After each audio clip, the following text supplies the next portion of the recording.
Another week on the channel, another Victory Tuesday. Washington Commanders wrap up with my guy, Lake Lewis Jr. How we doing this Tuesday morning? Man, feeling good, man. It's always great to come on here with you when there's a W in the win column. So, yeah, I feel real good. I can definitely get used to how many victories we've talked about. Washington is now 4-1 for the first time in 16 years. Other teams are holding players-only meetings and firing coaches. New York Jets and Washington is preparing for a potential game of the year candidate this weekend versus the Baltimore Ravens. Before we touch on Washington's game, how do you feel about the breaking news that the Jets fired Robert Saleh? I'm not happy about it at all, man. And I've said this throughout my whole career covering the NFL that there's something about Aaron Rodgers, and this isn't coming from me. This is coming from players that I know who've played with him. There's something about Aaron Rodgers that just lacks leadership. And this is a prime example of it. I don't care how great you think the guy is and the accolades and all that stuff. He's never been the guy that you run through a wall for. And, for me to see what the Jets have looked like since he's come back, remember, Robert Saleh, the coach, was a defensive coordinator. That's he was defensive coordinator with the 49ers before he took the job. His defense doesn't look that bad. They just can't score the football. Nope. That's on the other side of the ball with Hackett and Aaron Rodgers and all these handpicked people by Aaron Rodgers. So basically, it comes across as if the Jets owner, Rio, sided with Aaron Rodgers. And I tell you what, they better produce, because if not, it's going to look really bad for him. It's going to look really nasty. And Joe Douglas' seat should be hot there as well as the general manager. You go out and make this aggressive move for Aaron Rodgers. You finally get him back healthy this year, and you're off to a 2-3 start. They've scored under 100 points in their first 5 games, just like they did when Zach Wilson was the quarterback. It's a lot of the same that we've seen from the Jets. But hey, not my problem. The Washington Commanders are streaking 1 month long of wins, 4 in a row.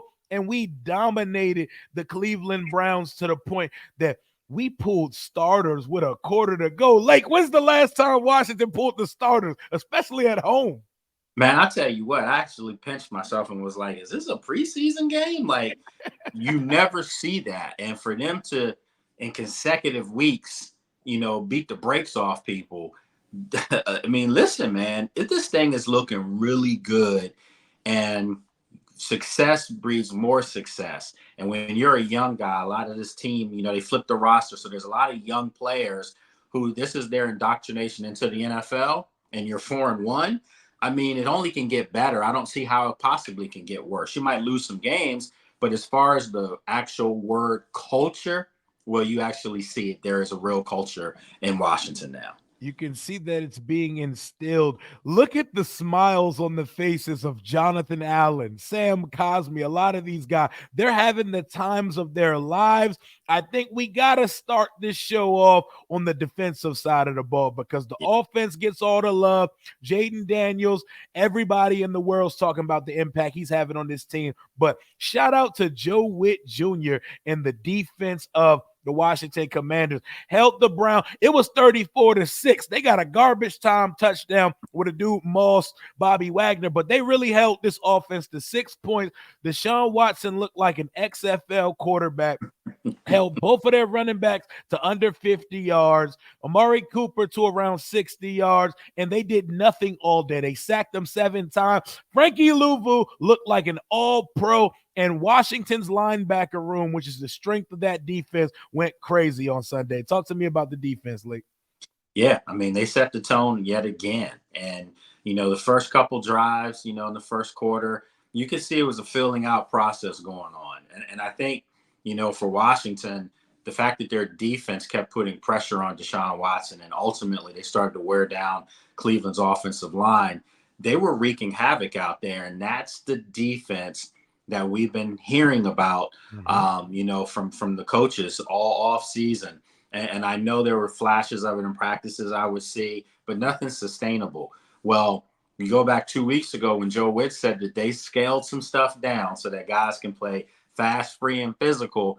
Well, the last 2 weeks since they've done that, this looks like one of the top units right now, as far as maybe not stat-wise, Rio, but as far as the way they've played over the last 2 weeks, they look like one of the best defenses in the league as far as the way they're playing right now. And don't you let this defense start to match the energy of the offense, because at that point, how do you stop this team? They allowed the Browns to only convert 1 out of 13 third downs. It was complete annihilation from the very beginning. Frankie Louvu, 7 tackles, 2.5 sacks, a forced fumble, and the recovery on the fumble. He was stalking his prey, and he was on Deshaun Watson's ass from the get-go. Frankie Louvu looks like a hell of an offseason acquisition, and you see why Washington gave him a multi-year contract. Talk about Adam Peters striking gold with some of these free agent signings. You saw it. You saw how he played when he was in Carolina, before that New York. I mean, you saw that this was a guy that just needed his opportunity. And I think pairing him up with a Hall of Famer and Bobby Wagner was brilliant, because now when Bobby moves on into retirement, the torch will be passed to Frankie. And I think the two of them right now just complement each other's games. They're wreaking havoc. So you got to give credit to Adam Peters for getting both those guys in here. And I keep saying this, my guy, Jordan McGee is coming back now. Wait till you see him, because he is a combo of both Bobby and Frankie as far as the speed, tenacity, and the smarts. So I'm really looking forward to seeing how they indoctrinate him into that defense. But man, what can you say? Like, this defense is really, they've stepped it up. And nobody wants to be known as the weak link. You don't want to see the offense over here scoring and moving the chains all game long, and you're holding your breath if the defense can just hold them, hold the offense. Well, now they're creating turnovers as well. Yeah. That's the stuff that makes something special as far as the type of seasons that, great teams have had. Joe Witt Jr. talked about how you mentioned it earlier, how he simplified the defensive game plan. We've seen a lot of ego come through this building. We've seen a lot of coach ego where I don't care. You play to what I put out there on the field. We're not trying to acquiesce to the talent or the skill sets we have out there. We're going to force scheme on them, and we're not going to adjust. We're going to stick to the game plan. That's not how you excel in this league. Clearly, something is stuck over the last couple of weeks, because it started in Arizona. We made that offense look anemic. Did you see Arizona on Sunday? Kyler Murray was running all over the San Francisco 49ers. They beat the 49ers in San Francisco a week after Washington beat them by 28. So people need to stop with this Washington's beating nobody stuff. Washington is doing what they need to do and playing a last place schedule, because that's what you do after a 4-13 season. Having linebackers is something I'm not used to. It feels really good to watch those two run around. Bobby had 1.5 sacks. Frankie Louvu had 2.5 sacks. Bobby's getting hella tackled. Bobby looked young again. He was nodding and smiling at Deshaun Watson on the field. I love it. I hope we get Jordan McGee back this week versus Baltimore, because it's going to be nice to see what the linebackers look like when they can come out the game for a snap or two while the young boy gets out there and gets after it. But let's move up front to the defensive line for a second. Dorrance Armstrong, another Adam Peters special. Our priority signing, got another sack on Sunday. Jonathan Allen has joined the sack party on Sunday, and he had 4 solo tackles as well. The D-line didn't give the Browns a chance to run it, to pass it, or to do anything, man. Nah, I mean, they were after it again. And I actually told one of my colleagues in the press box, literally after like the second defensive, stance, I said, Deron Payne looks really engaged today. Like, his body language, he was hopping around, he was talking trash. I mean, that's what we hadn't seen, for a while collectively between him and John. And over the last 2 weeks, you've seen them come alive. I don't know if they're running different stunts, different schemes, or if, like we said, scaling things down. But I can tell you, whatever they've done, it's awakened these two guys in the middle. And again, no one wants to be told that they're not good, they're not great, you're getting stealing money.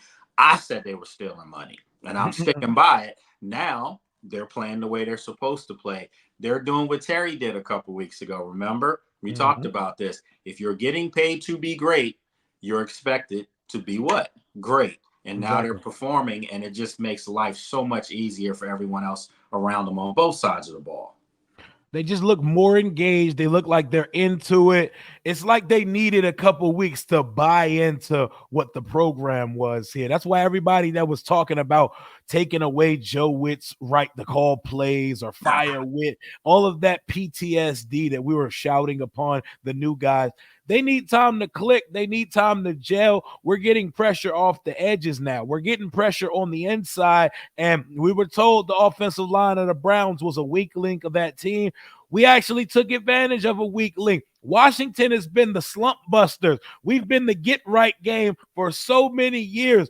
This was our get right game because Deshaun Watson don't even look like he belongs in this league anymore, Lake.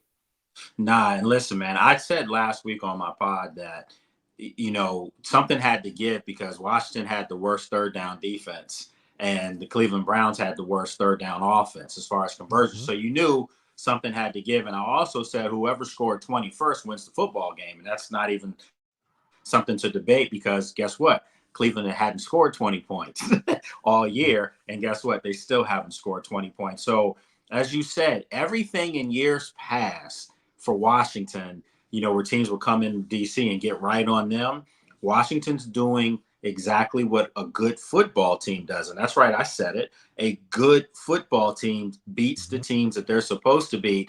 And Washington's beating these teams convincingly now. So if you don't think this is a good football team, you might want to turn in your fan card because you can clearly see that they're onto something. You can clearly see that they have a generational talent leading this team. And as long as you have all of these things going on, it's going to keep getting better. Yep, they were the get right game for us. Like they have not scored 20 through 5 weeks of the season. It looks bad.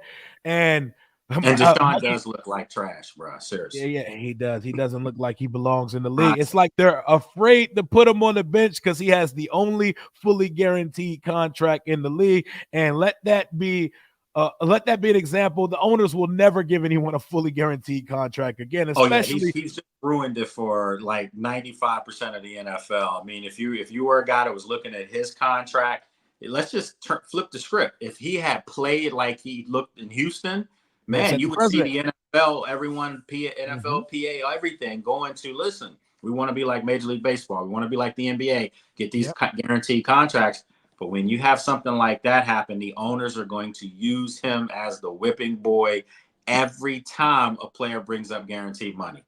Yep. And instead of setting a positive precedent, he fumbled the bag literally and to the point where they're afraid to put old crab legs Jameis Winston in the game. But sucks to be them. But let's move on to Washington secondary. Let's talk about the safety room. Ever since the first 3 weeks of the season, or the first 2 weeks of the season, Jeremy Chin has turned his game up by miles over the last couple of weeks. And Quan Martin, after Frankie Louvu, I think there's an argument that Quan Martin is the second player on this defense right now. He's always near the ball. He's now jumping routes, and he is never one of the culprits you see missing tackle. Talk to me about Washington safeties. Man, that safety room has definitely turned it up. Don't forget about Percy Butler as well, because he's a guy that comes up and puts his hat on you. And I think the key thing is what they've done with the back end is they basically told these guys, don't let anybody get behind you. Keep everything in front of you. And you notice after, Jamar Chase went wild on them in Cincinnati, they really haven't given up the big play.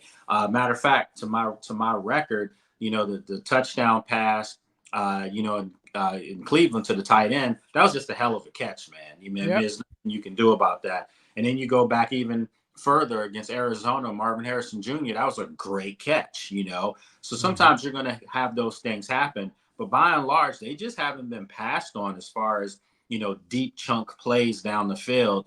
And I think as long as they're staying, in that mode, it's going to bode well for them long term. And let's face it, when you're getting activity up front, it's going to help your back end as well. And it allows your linebackers to roam all over the middle of the field. And that's what's happening right now. It allows them to roam, and it allows safeties to get to where they need to be. When you're giving a quarterback 5 seconds to throw the ball, nobody should be expected to cover 5 seconds. That's unreal. That's unrealistic. But I see safety help over the top. They went deep a couple times. I saw safeties in the vicinity and cornerbacks running to them. So That's a start. And those guys are making tackles. Jeremy Chin brings the boom. I think he realized he was an approve it deal because he has turned it up over the last couple weeks. Quan Martin, very, very, very solid free safety. Maybe not your typical single high sideline to sideline guy, but he's getting active. He's not He's missing smart, tackle. Yep, super very, smart, very. super smart player. He he was a captain at college. You can tell. He Yeah, I think carries. when you see what he does, Rio, you can move him all over the field. I mean, and remember, this guy could probably play corner if they needed him to, because he did that Yep. in college as well. Mm-hmm. So when you see everything that he's capable of doing out there, I think it's almost like having a second coach behind Bobby Wagner, who's a coach on the field. It's like now you have another guy. So much so that we asked Quan Martin in the locker room last week, was he wearing a green dot at all? And he was like, no, he's just saying, but I do have to communicate out there as well. So yeah, man, you see these young guys, and these aren't 5, 6 year veterans. These aren't Bobby Wagner's. This is a guy that's basically, in my opinion, in his Mm-hmm. second year, because I mean, let's call it like it is, man. I mean, it's almost his first year with being really coached. So Oh yeah. imagine his ceiling and where he's going to be in 2, 3 years in this system. And you can definitely see that the coaching is actually translating to the players. We're seeing a lot less miscommunications and coverage lapses. But to complete the defense, to seal it up, the cornerback room had a good day. Benjamin St. Juste, Noah Igbenogany, and rookie Mikey Sainristil still had his best performance of this 5-week season so far. Didn't see much Emmanuel Forbes. I believe he only played 4 snaps on Sunday, but no Forbes, no problem.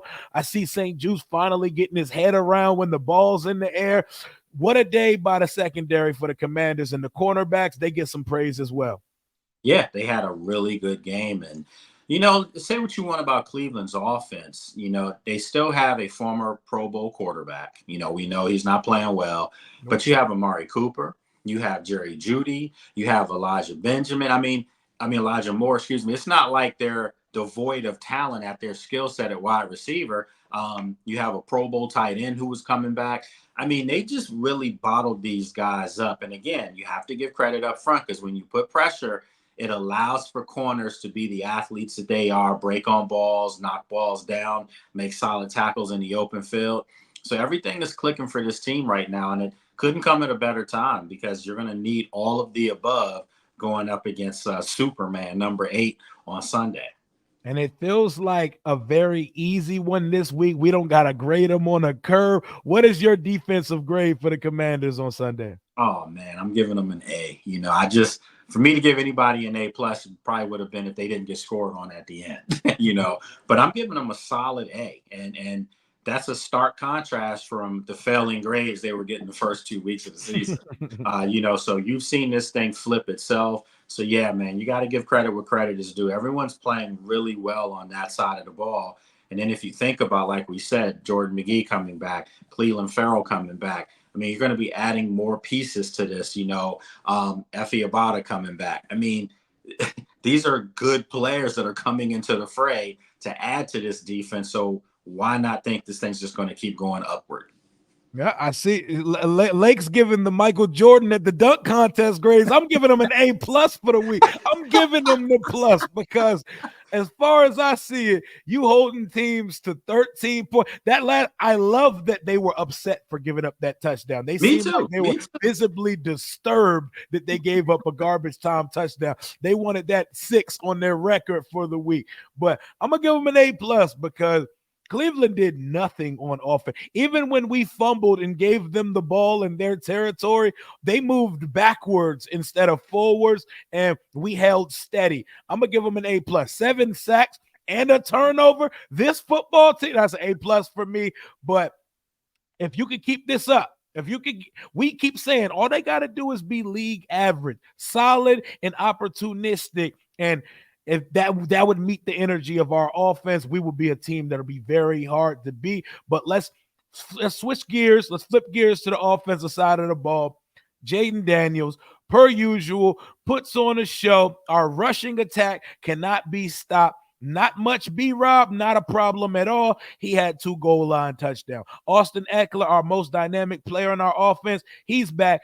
Terry's over 100 yards. He fumbled and he dropped a touchdown. Didn't matter. Jayden threw an interception. Didn't matter. We saw Tress Way a couple times. Didn't matter. 4 touchdowns, 2 field goals on not our best offensive output. Talk to me about the O. Man, offense, what can you say, man? They're one of the most lethal units in all of football right now. And I can safely say that. I mean, you look at what they do after they, sparred a little bit with Cleveland first couple drives. Once they had the big play to Terry McLaurin, which was a hell of a throw from Jaden, moving, outside the pocket and put that thing up, 60 yards in the air and caught Terry in stride. Once they got down there and then Brian Robinson capped it off, let me tell you, you could see the light bulb come on, because all they heard all week was that you're finally going to be playing against a real defense. Myles Garrett, Defensive Player of the Year. And once they punched it in on Cleveland, it was almost like, damn, we can do this, and we can do this rather easily. And they stayed in their game plan, and it just seemed like Cliff was opening up the bag even more as far as his play calls. Didn't like the call with Terry where he fumbled. Didn't like that at all, actually. But those things happen. And I think if you look at the fact that they're running, they're mixing it in. You even saw Jeremy McNichols get some touches as well. I mean, they're just reloading. Luke McCaffrey seems like each week he's starting to make more of a presence on the field. And they did that without Noah Brown. So I love what I'm seeing right now. And I think credit has to be given to the offensive line, Rio. They mauled Cleveland. They literally were moving guys around. And this might have to be the storyline for the Washington Commanders. I know about Jaden. We know about what's going on the defense. We know about the kicker, who's also, had a really good game as well. But I think the offensive line right now might be the key to the success of this team. They look like one of the best units in all of football. They do. The MVP game ball goes to Bobby Johnson in the offensive line. Biggest stat of the day was not even a stat. They held the reigning defensive player of the year to a donut. Donuts across the board. And we're not talking Krispy Kreme. Myles Garrett did not register a tackle, a sack, a hurry, a pressure. He was just out that joint running around doing cardio on Sunday. Shout out to Cornelius Lucas and Brandon Coleman, man. Yeah, I mean, what can you say, man? I mean, that platoon right now of them is working. There's no need to rush Brandon to get all the reps. There's no need to remove Cornelius. They're both playing really well. And let's face it, when you're winning and you know what you have behind you at quarterback, you want to be on the field. So now you're getting A games from offensive linemen, because I've said this, recently. These guys on the offensive line outside of Sam Cosmi, because he already just got his bag, all of these guys are getting ready to get paid. They're getting ready to get paid in abundance, because if they keep Jayden Daniels upright and keep him healthy and they continue to have this special season, they're going to get paid in the offseason to be his full-time bodyguards going forward. I think that that's what you want right now. So Bobby Johnson, to me, man, that guy was so maligned coming from New York, and their fans, remember, were telling us, you guys got a bum, your offensive line is going to be terrible.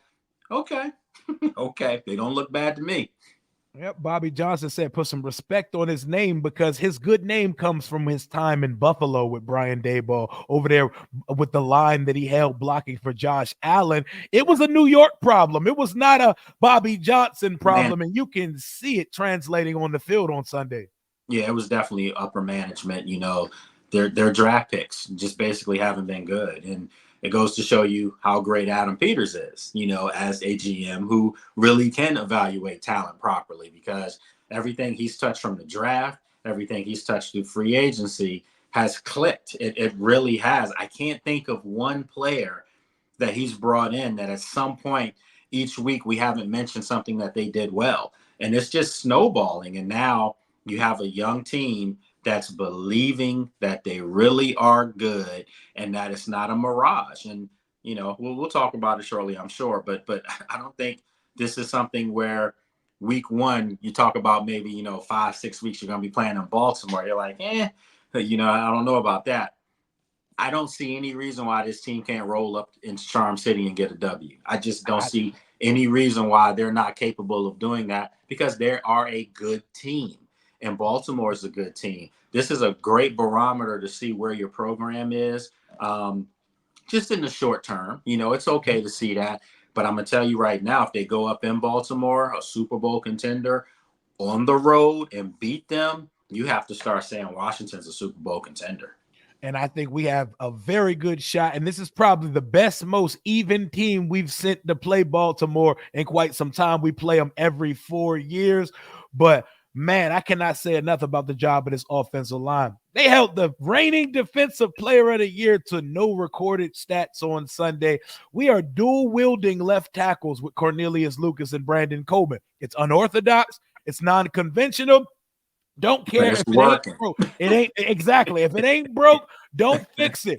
Adam Peters hand selected Tyler Biotish over from Dallas, Nick Allegretti over from Kansas City, and they are working. Allegretti was stepping over and helping with Myles Garrett. Tyler Biotish is leading runs. He's leading screen passes. He is mauling guys and throwing people out the club. We already know what Sam Cosmi is. That should be a Pro Bowl guard on this roster. And even Andrew Wiley has turned a new leaf. He said this is the most fun he's had on a football field. He's won a Super Bowl in Kansas City, but playing for Cliff Kingsbury and Bobby Johnson and with Jayden Daniels at the helm is the most fun he's had on a field. But speaking of the rook, Jayden Daniels, he marvels yet again.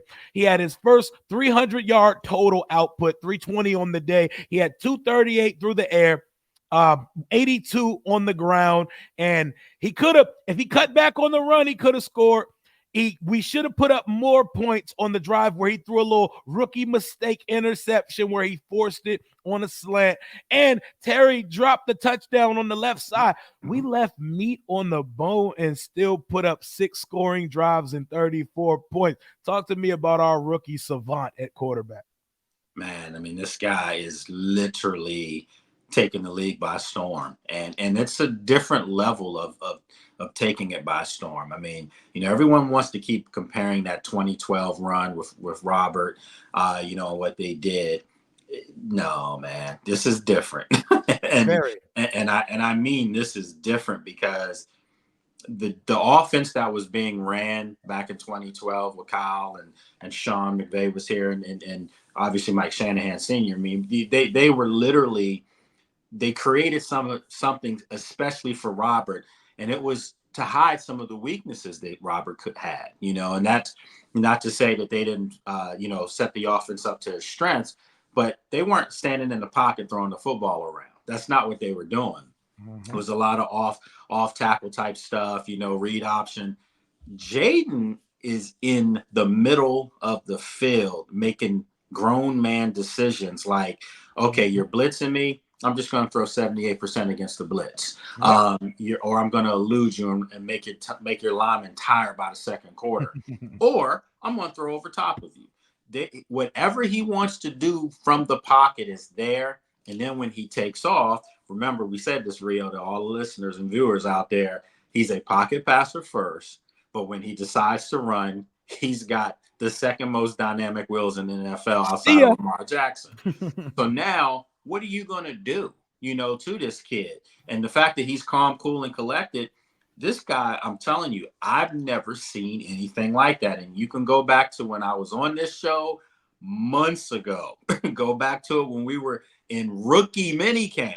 And I told you, I know what my eyes are seeing, and I don't want to be deceived, but I don't think I've ever seen this before. Now I know I have. Yep, and I'm tired of hearing he's the next this guy. He's the next that guy. He's Jayden Daniels. He's the first Jayden Daniels because you're comparing him to quarterbacks whose like legs is their main weapon. This guy checks all the boxes. He's a master of many talent. He's good at like everything. He can throw the ball short. He can throw the intermediate game. He throws with anticipation. He stands tall in the pocket. When it's time to go, see ya. You're gone. Jeremiah Owusu-Koramoah is one of the most athletic linebackers in the league. Could Even not him get on with him. he was getting put in the spin cycle, man. His knees were getting left in the dust. It looked like a cartoon character when smoke comes up off their feet when they run, because it's like you have him, now you see him, now you don't. He's going up the sideline for 40 yards up the field. Talk about the deep ball accuracy for those worried because he missed a couple early in the season. One of his superpowers we saw at LSU was the deep ball. He throws the prettiest deep ball, fade ball, go ball in the entire draft. He threw one on the run to Terry McLaurin. My God, that was a beautiful throw. 66 yard. I'm going to need Terry to learn how to high step, because you got to punch that one in the end zone. You got to score. You got it. I was wondering if you were going to say that, because I said the same thing in the press box. Like, Terry, great catch. It was huge. Terry, you got to punch that in, bro. You got to elude that. But nevertheless, you're seeing him and Terry, they're on the same page now. And that took time. I mean, yeah, you practice every day, but that's not a real NFL game. That's not flying bullets. And I think for them in the Tampa game, you saw they missed a 70-yarder in Tampa, and the offense just was, I think Kingsbury was trying to figure out some things too. But ever since that point, even in the Giants game, they were moving in the red zone. Remember, 7 field goals during the red zone 7 times. So I think what you're seeing now is that you're seeing the quarterback we saw at LSU. The game is severely slowed down to him, and now he's seeing whatever he wants to see out there. And, for him to be able to throw that deep ball to Dayami, to Terry, I mean, those are dots, man. Like, those aren't passes that a lot of guys in this league right now make. He's hitting guys in stride where all they got to do is just run. The ball is on them.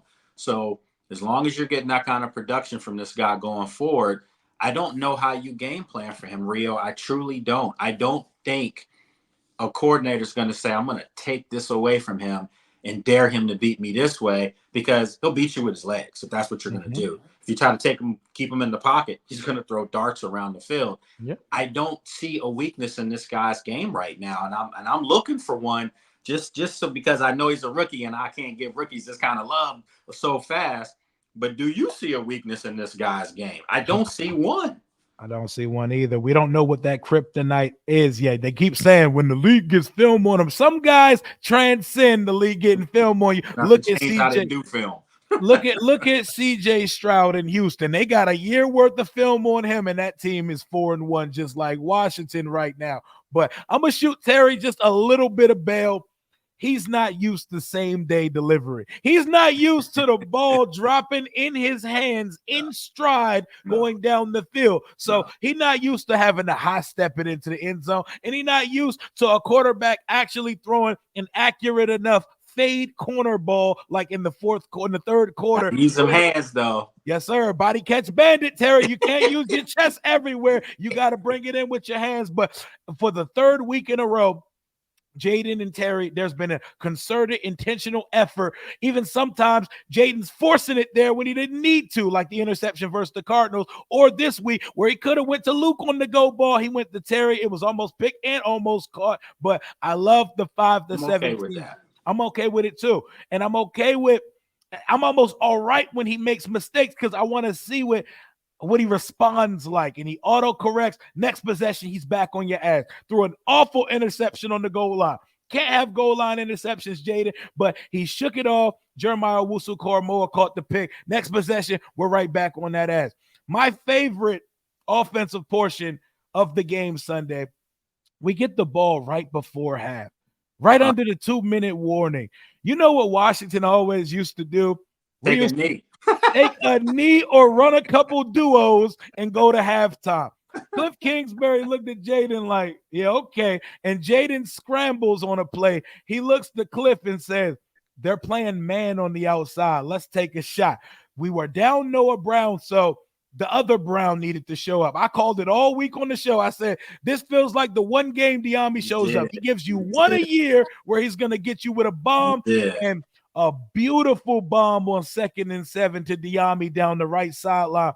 The ball was at the only place it could have been to score a touchdown. How beautiful did that shit look from the press box? Hey man, I just it was surreal. It really was. It was like, this looks too easy almost. And this is, say what you want about the Browns and the turmoil they're in because of Deshaun Watson and everything.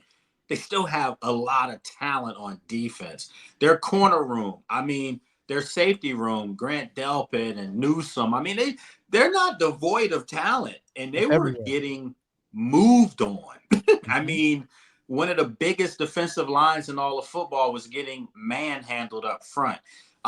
They literally neutralized everything Cleveland did, and again, it's easy to do these things in the NFL if you have that special talent at the quarterback position. Not just a good quarterback. I mean, there's a lot of good quarterbacks in the NFL, but I mean Mhm. an elite quarterback. And you can clearly see that Jaden is on that trajectory, if not Mhm. already there. He's an elite quarterback, and from a talent standpoint, there's no doubt at one point in his career as it moves forward, barring an injury or anything like that, this guy's going to be in conversations for MVPs. That's just how good he is. And now, if you're Washington, your quarterback is the best player on the field, no worse than the second best player. Might be that case this Sunday in Baltimore. But if he plays and he is the best player on the field, you're winning football games. Simple as that. And you said he's going to be an MVP discussion. There are a lot of people who are Right now, already putting him in MVP discussions because we're talking about a team that won 4 games last year. They have 4 wins before mid-October. Things are different. We have 24 new starters. Oh my God, this 4 of them are rookies. Like, come on, we got 14 new starters on this football team. This is a startup program, and Jayden Daniels is lighting them up. He probably only gave you a B performance on Sunday, and that still put up 34 points on a good defense. Jim Schwartz had not lost to a rookie quarterback in 8 years, I believe. 2016 was yeah, the last time he lost to a point. rookie quarterback. How would you grade Jayden Daniels' overall game? He had the big run up the sideline. He had 82 yards rushing, 238. The completion percentage was only 58%, but you can easily see the cleanup where those misses could have been hits. How would you grade Jayden on Sunday? Man, I'm giving them an A minus. Now, so you might be surprised by that grade. And the reason why I say that is because you can't discount the impact the runs had. Oh, The, yeah. the runs tired Cleveland's defense out. It did. It Mhm. opened up the game for them to turn the ball around and get Brian Robinson 2 touchdowns. It opened it up for them to get Austin Eckler touches, Jeremy McNichols touches. And then, because of those runs, it made defensive backs keep their eye on Jaden where he could go over top of them. I mean, this guy now is starting to make defenses worry about what can they do. And so for me, I think just him being in command, no pun intended, but he was still in command at all times. And as you said earlier, every time he has a mistake, he gets stronger from it. It's not Mhm. like he goes in the tank, which we saw on the other side of the ball. We saw that Mhm. from a 8-year seasoned veteran quarterback. He went in the Mhm. tank. Jaden makes a mistake and he's like, shrugging it off, laughing about it, like, I knew I shouldn't have done that. And he Mhm. won't do it again. He won't. So that's what you want. I mean, this guy's processing stuff at an epic clip. I just, man, I can't wait for Sunday. I just can't wait for it, man. I can't focus this week.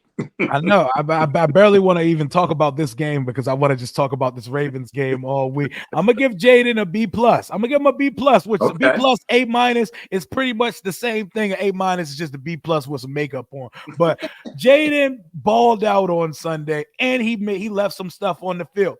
The seam ball back again. First of all, Cliff to have the balls to throw all verts backed up against your own goal line Yeah. instead of just punting the drive. That Yes. was crazy. He had Zach Ertz. Zach Ertz is slow as molasses, and I think Jaden threw to a spot he expected Ertz to be at. I think if Ben Simmons out there, I think Oh, that's a touchdown. that's He possibly a might catch that, keep running. 95-yard touchdown, right? I actually said that in the press box. I said, I love the call, but I was surprised who the call was to in that situation. And I actually said, if Ben Simmons out there, that might be a touchdown. So, Ben, yep, hell yeah. so guess what? Guess what you saw? You saw a play that somebody's going to get on them with Ben Sinnott Mhm. later on in the year. Trust me on that. Exactly, because no defense is expecting you to drop your rookie quarterback back against his goal line and make a down the field throw. That's a 98-yard touchdown. If you put any other receiver or Ben Sinnott in that spot Zach Ertz was in, like that, we took that shot.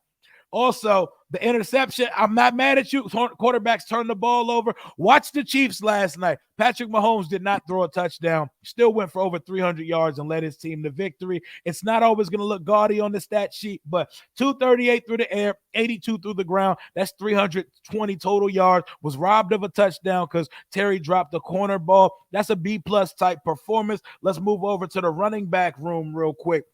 Is Brian Robinson good? Was it precautionary in that we didn't need him out there that much on Sunday, or is there something we need to be concerned with the knee? No, I mean he was banged up. I mean I couldn't say this last week, but I was leaving practice one day and they were walking into the bubble after practice to do a walkthrough, and he had a little bit of a hitch. I saw it, and obviously I couldn't say anything about that. They take my stuff from me out there, but when I saw that, I still knew he was playing. And I actually tweeted out, and people are like, oh, he's not going to play. He hasn't practiced all week. And I'm like, first of all, this man's been on some terrible teams here. He's coming from Bama where they were always sold out. And he knows that this fan base is rabid and they were coming home. There was no chance that kid was not playing. He's one of the toughest guys, if not the toughest guy on the roster. So, yeah, they used him in goal line situations a lot. You could see he was getting up off the field and a little wincing a little bit, because he's a little nicked up. But I tell you what, winning cures all ills. And there's no way he's not playing Sunday against Baltimore. And the fact of the matter is, when you have Eckler playing as well as he's playing, and now Jeremy McNichols, you didn't need to force feed Brian the football. And they're spreading the ball around anyway. So these are good problems if you're Washington. Very good problems to have as long as it's not some ligament damage or nothing too crazy going on in there. We should be good to go. Austin Eckler returned on Sunday and he had a big run. He got things going for Washington's offense with a big run. 11 yards per carry on 6 carries. We got to get the ball in his hands more. We got to feed him if we need to versus Baltimore if Robinson's still ailing. 7 for 44. So we got 6 yards of carry from Jeremy McNichols. He got in the end zone. 6 carries for 67 yards from Austin Eckler, and he had 2 catches for 30 yards on a perfectly dialed up screen pass. B-Rob only touched it 7 times for 2 touchdowns, but he broke a tackle. Luke McCaffrey is blocking Denzel Ward into the tunnel on it. B-Rob gets in the end zone twice on a day where he didn't even really have to break a sweat. Yeah, and I'm sure he was okay with that. The fact that you kind of rest your body a little bit, but oh, by the way, pick up two tutties on in the process. I'm sure, and they won. So I'm sure he's good with that. They're gonna need that running game this week in Baltimore. There's no doubt about it. I agree with you, Austin Eckler. Every time he touches the ball, magic happens. He's just it seems like he's found the fountain of youth. This looks So like Austin dynamic. Eckler from like 5 years ago out in LA. So. I think what you're seeing now is that everybody wants to get the ball because, when you're winning and you're putting up points, it's fun, man. Everybody's excited. They want their number called. De'Ami Brown, big catch. That wasn't an easy ball to catch. I It mean, it was was not. dropped in his hands, but you and I both know the easy ones are the ones where you're like thinking, Yep. oh my God, I'm wide open. Don't drop Oh this. yeah. And he caught it with his hands. You know what I And mean? he had to So get his feet get in his feet too. in. So Mm-hmm. that was harder than it looked, Mm-hmm. So everybody's producing, and I keep saying this: wait till Senate really understands the concepts of the offense, and they get him indoctrinated into the offense. It's just going to be another weapon. Kill the conversation about Tay Adams. They don't need that guy. They don't need to do anything right now to disrupt what's working because they have enough in place to keep this train going. I respect it. I wouldn't be mad at adding a talent to the room, but we are definitely getting something out of the guys who are here. We've run for 200 again. We already are 1 rushing touchdown behind what we put out all of last year. 1 less rushing touchdown in 5 games than we put out in 17 last year. Big credit in another game ball to Cliff Kingsbury and Anthony Lynn. Talk about the impact Anthony Lynn's having on that running back room. Eckler played some of his best football with that guy with the Chargers. Yeah, man. It for a guy like Brian Robinson, I said this off season, he wins the most out of anyone because Anthony Lynn is revered around the league as far as his running back prowess as a coach. We know he was a head coach at one point, and I still say the Chargers did him dirty. And it backfired on them. Mhm. But as far as a running back guru, he knows his stuff. And to have Austin Eckler, a guy that can also, as a player, tell you where to get to on your spots, you knew it was going to help Brian Robinson. And you can see it. And the thing that I'm really impressed with the most as far as that group, there's a camaraderie there. It's a camaraderie across the roster. But in that running back room, that could be a room where guys get upset where they don't get touches and things like that. So for Eckler to come in knowing that he probably could be featured on a lot of teams around the league, for him to know that it is Brian Robinson's spot, he's the guy, but yet he's still going to get his carries. And for Jeremy McNichols, who could be a sound backup in this league on most teams, maybe a couple he could be featured, for him to be the third guy, for him to come in and still play the way he's playing, man, what can you say about that?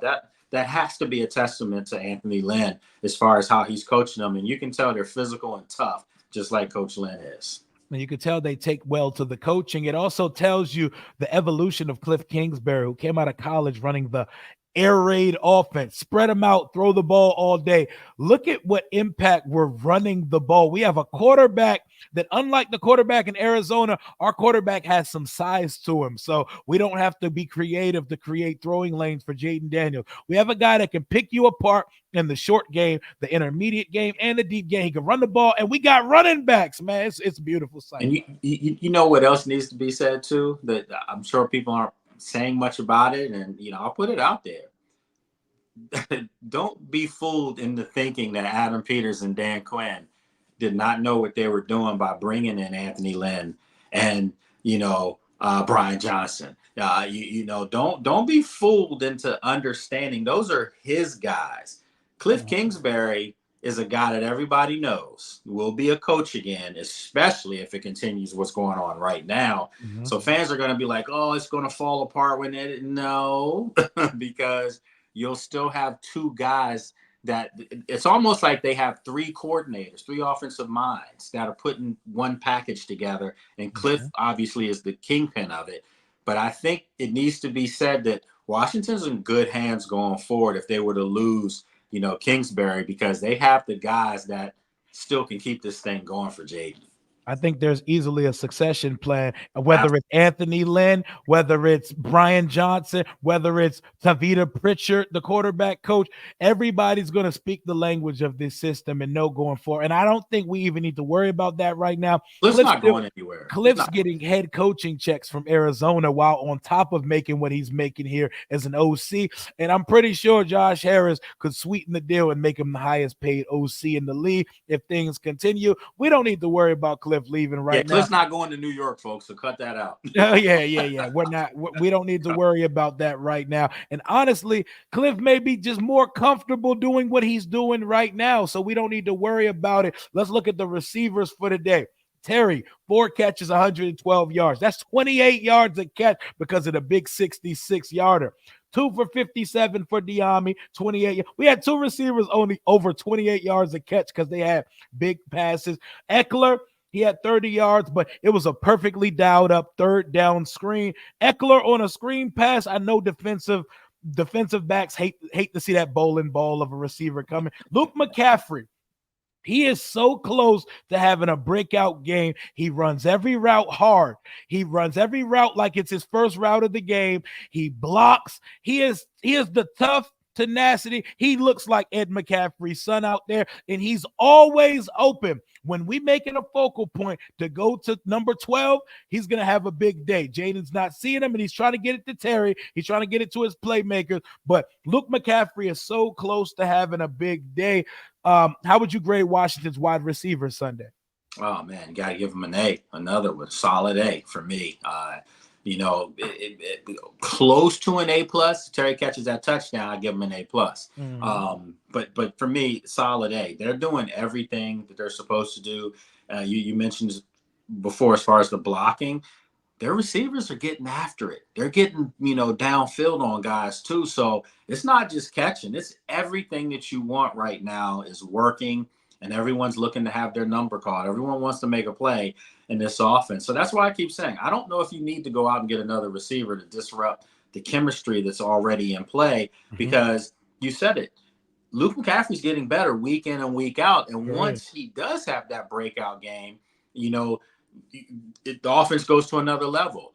We already talked about De'Ami Brown in the game that he had. Well, if he can consistently put that together each week, you Man, really don't have to worry about other receivers, because I think as long as Jaden's behind center, I don't think you need a receiver to look a certain way. I mean that because people say, "Oh, you need a big receiver." Well, Noah Brown's big enough.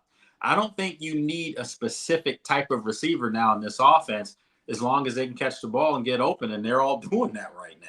yep, and we got plenty of speed. We got some good route runners. We're getting it done. We're making the best of what we had. It just goes to show you, if we eventually upgraded some of these spots, this offense can Oh, really be something sustainable and dominant in this league. The league ain't figured out Lamar Jackson yet. He has 2 MVPs and he's coming off it. You're giving Washington's offense a what grade versus Cleveland? an A plus.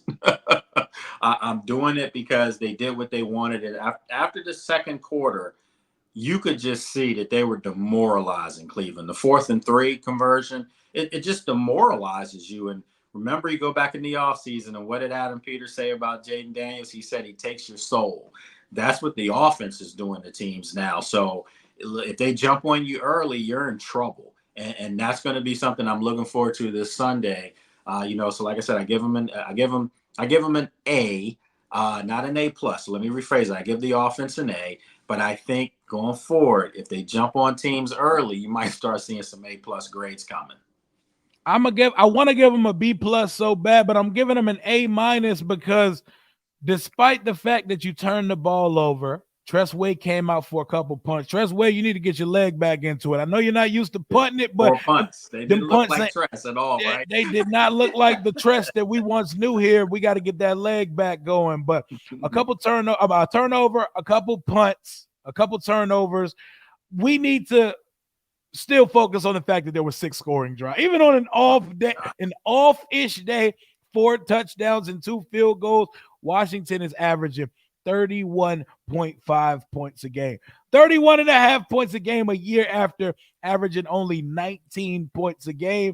And we pulled the starters out with a quarter ago. So not only did we leave meat on the bone, we took our starters out. So we could have easily gave them 47 to 50 points on Sunday. And for that, you still got to get an A minus for me. But this week, this is the one right here. This is the best team left on the remaining schedule. People want to always throw around these Lamar Jaden comparisons because he's the prototype when it comes to athletic quarterbacks in this league. Most are going to count us out. Do you think we got a shot? I think we got a really good shot on Sunday versus this Baltimore team. Hell yeah, they have a shot. I mean, of course they do. Anyone that thinks they don't is delusional. I mean, the Ravens have 2 losses already. So it's not like, even though I still think the Ravens are the best team in football, even better than Kansas City. I truly believe that. From top 1 through 53, Baltimore's it. Okay. They proved that last year during the regular season. We don't talk about the AFC Championship game. But for Washington, the way they're playing right now, the way that they're moving the football, the way their defense finally has awakened, and the special teams play is as solid as it's ever been. They're not leaving points off the board as far as missed field goals and things like that. I think against Baltimore, this game to me has the making of a lower scoring football game, not a shootout that some people are thinking. I Mhm. think it has a low score, but I'll say this again. The first team to 20 in this game wins the football game too. And if Washington gets on Baltimore early, Oh boy. it could get interesting. It really could. But right now, I mean, as of today, I probably would say the Ravens should be a 3-point favorite in this game. But in my heart, I'm telling you, I truly believe Washington can go up there and beat these guys. The problem with all that stuff, Rio, is that as you said, you want to see them kind of deal with a little bit of adversity to see how they respond to it. Because Mhm. if you keep rolling up wins on teams, the expectation is going to have to be exactly that Mhm. Super Bowl at that point. That's what you're going to have to start saying. They beat Baltimore. Clearly, they'll be the favorite to win the NFC East. But if you beat Baltimore in Baltimore, you got to start thinking big picture, man. And that big picture is Minnesota's undefeated. Detroit's still going to be there. But outside of that, everybody else is kind of up for grabs. So why not Washington if they would have been in Baltimore? This is the best remaining team on Washington's schedule. You said you think they're the best team in the league. I can understand that argument. I don't know how this team lost to the Las Vegas Raiders. I'm going to watch that entire game over this next couple of They days and took try to their foot off the pedal, and they that's took. Baltimore though. Real, that's I'm a Ravens guy. Like I say this all the time. Outside of my professionalism, obviously pull for Washington. I'm from DC, so that's going to be my team till the day I leave here. But it's from a realistic standpoint of having some meaningful football to watch in December, January. It's Well, Baltimore. it's been Baltimore because it hasn't been Mhm. in Washington. I say this with all respect. Baltimore's organization is the gold standard on how you run an organization, Exactly, how bro. you put it together. Well, there's no more vitriol towards Washington from coming out of Baltimore. They're okay with Josh Harris and his group. That's why we had the joint practices last year. Mhm. So it's not going to be that kind of hate rivalry that we've had in years past because Bisciotti just hated Dan Snyder with a Yep. passion as he should have.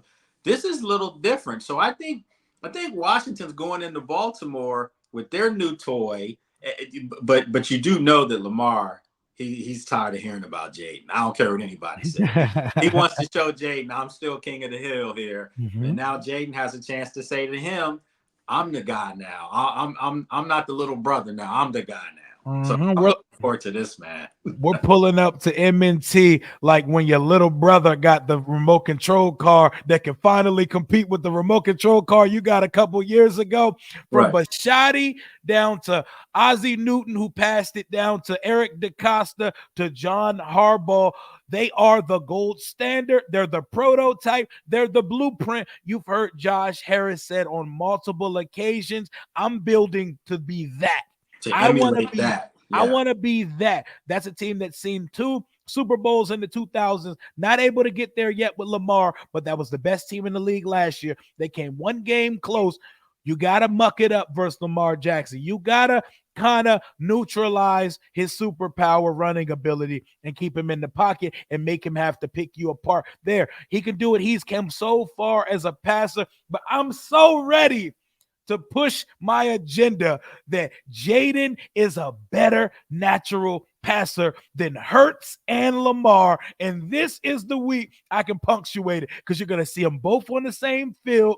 I ain't going to go into my predictions yet, but I feel very good about this one, Lay. I feel good. And you can throw all of those they ain't beating nobody conversations out the window if you go out there and play a more than competitive but winnable football game versus the Ravens on Sunday. Listen, and there's no looking ahead. There's no figuring it out here or there. You're playing the king, man. You're playing, the most electrifying player in all of football. As you said it yourself, two-time MVP, the youngest to win an MVP. And Mhm. I understand he hasn't won the big one yet, but to discredit that guy would be doing yourself a disservice because Hey, he's been one of the faces of football. I've said this league to me has come down to Patrick Mahomes or Lamar Jackson. yep. And it seems like it's been like that for the last 4 or 5 years, literally. Josh Mhm. Allen's a great player as well, but Burrow. but Joe Burrow's great. But I just don't know if those two guys we just talked about are even on the same level as Lamar and Patrick as far as just being uber dynamic. Well, you Mhm. know who kind of is right now? uh yeah, he's wearing burgundy and gold. Five. We got So five on it. right. So I mean, and there's no way to put it, man. This guy is electrifying, Mhm. and I want to see him against this nasty Ravens defense that runs sideline to sideline. I want to see how does he neutralize, the middle of the field. How does he make their linebackers, back up as opposed to always playing downhill. You think of all the great linebackers in Baltimore. Now you think of Roquan Smith, one of the best in the business. I want to see, what does Jayden do with him? I want to see, how does this Washington run game fare against that Baltimore Ravens front, where we know Baltimore always has stout tackles. So tough to run on them. And then on top of that, you look at their secondary. They've got some Pro Bowlers back there. I want to see, how does Kyle Hamilton handle Jayden Daniels, as far as, does he get caught looking ahead, or is he playing off of him? Even on the side, I want to see Marlon Humphrey. How does that Pro Bowl corner go up against Terry? Damn, I mean, it's a lot, man. I'm excited about this one. It's a heavyweight matchup, man. All I'll say to Kyle Hamilton, Roquan Smith, etc. Bring your track shoes, because this boy over here is different. I know y'all don't have fun practicing against Lamar. Our guy is different over here too. We packed that thing on us as well. I can't wait, man. And I did want to say this, man. I know I'm going off here. I'm gonna bring this up on my pod, but you just hit it. And I told somebody this the other day. They practice against this every day with Lamar. Mm-hmm. But you know what they don't practice against every day? They don't practice against Lamar, who's throwing that thing like Patrick. Mm-hmm. Leave it at that. I know. And our guy, I saw Gardner Minshew throw for 280 on this defense. And remember how we talked about man defense earlier? The Ravens play a whole lot of man. So let's get it going, baby. And Rio, I'm not knocking Lamar. He's my favorite player in the NFL. Make sure if you're in Baltimore, you do know this. There is not a bigger fan than Lamar Jackson than me. He's my favorite player. He's numero uno for me in pro football. He's my Steph Curry of the NBA. I love Lamar Jackson. But Jayden right now, to me, man, he looks like Lamar with a superior arm. Mm-hmm. And that's not disrespecting Lamar. It's praising Jayden. Mm-hmm. And I want to see how this thing translates now. I mean, if Jayden puts on a performance like we think he's capable of, I'm sure that conversation will be a moot conversation after that. People going to hate us here in DC if Washington pulls this one off. But that is your week 6 wrap up, grades, and takeaways from week 5. Lake, let folks know where they can find you so we can sign off. Oh, man, appreciate it. Yeah, you can check me out on social media at Lake Lewis Jr. That's on all social media carriers. You can subscribe to my podcast today. I got a good one coming up. You can subscribe to it. It's the Lake Lewis Jr. Show. You can subscribe to that on YouTube, or you can watch it. Or you can subscribe to it in audio on Apple, Spotify, all the major carriers. You can go to sportsjourney.com. And then just recently picked up, doing post game on Fox Live afterwards from home. And then still be on ABC. Good friend Natalie Spalla will be doing it for Carolina. So, yeah, lots of good stuff coming up. Lots of good stuff on Lake's work. Y'all know what it is. Rambling with Rio Robinson shows rambling about Washington. Until next time, hail to the Washington Commanders. We are out.